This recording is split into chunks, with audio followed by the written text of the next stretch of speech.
Good morning, everyone. Wanted to do a quick video for you guys for a question that I get quite a bit, actually, and that is how do you generate listing leads? How can you find sellers?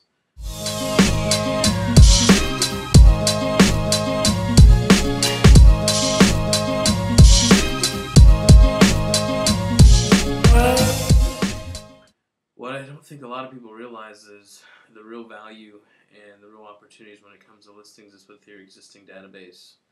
A lot of the leads that you buy, let's say through Facebook or Zillow or Google, what we find is 1 out of 3 of those leads that you buy is a homeowner. And what I don't see enough people doing is really going after those listing consultations when people are in buyer status. And that's something we teach and that's something we coach, but really one of the most important questions when you're speaking to a purchase lead or a new person in regards to buying a home is, what's your existing situation? Are you renting or do you own your home? They say, well, I'm a homeowner.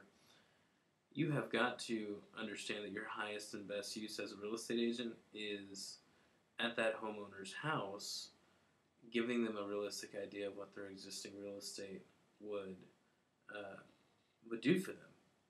And that is the biggest difference, what I've seen between people that have really figured it out in their career and others that are still trying to sell, is you've got to understand your highest and best use. And as a real estate agent, your highest and best use is at a person's house, going over a market analysis to give them a realistic idea of what their home could sell for. You know, a lot of people, you get a lot of objections when you approach that conversation, when you tell them that you'd like to talk to them about their existing home and provide value there.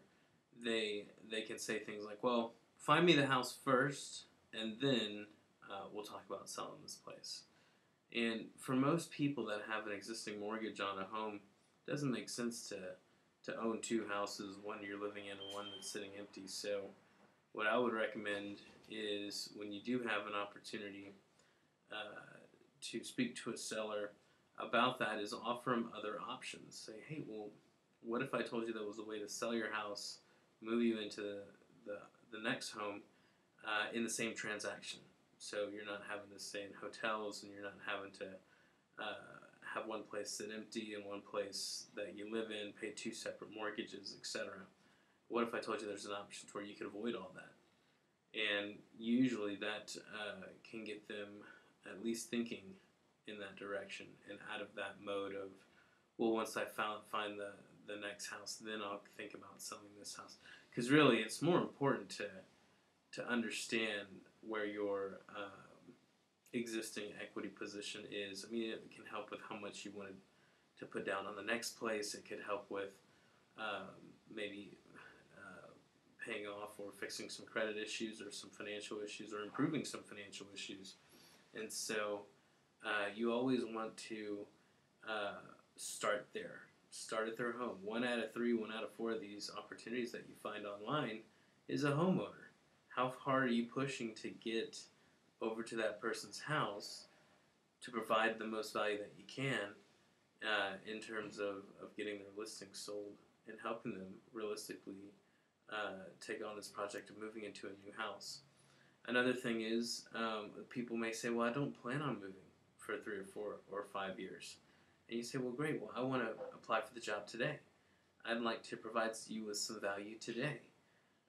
And you know, I can even help you save money on your taxes. You know, Bear County, our local county is Bear County, and so they charge you on the comps that improve their values, so they can tax more. I mean, that's just the way it works. It's a business, and so you have to challenge those, and we can bring some analysis, lower end analysis out there, and potentially save you money on your taxes. I'm happy to do it.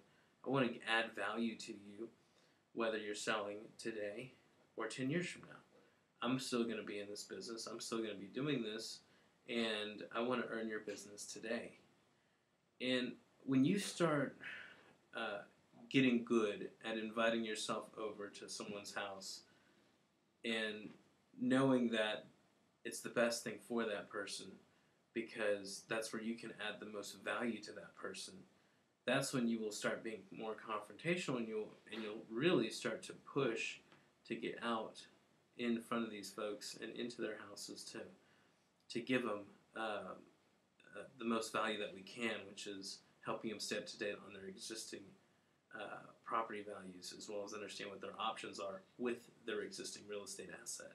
So that would be my recommendation today. If you're wondering, wow, I want to go after more listings, take a look at your existing database. Take a look at all those leads that maybe you bought off Zillow or Facebook, or maybe you got through a website of some sort, or countless ways, and start getting back in touch with those folks. And if they are homeowners, realize that you need to find a way to add value to them, and the easiest way to do that is to help them with their existing real estate needs and understanding what their existing real estate value is. Okay? Hope you guys enjoyed that, and I will see you soon for the next video.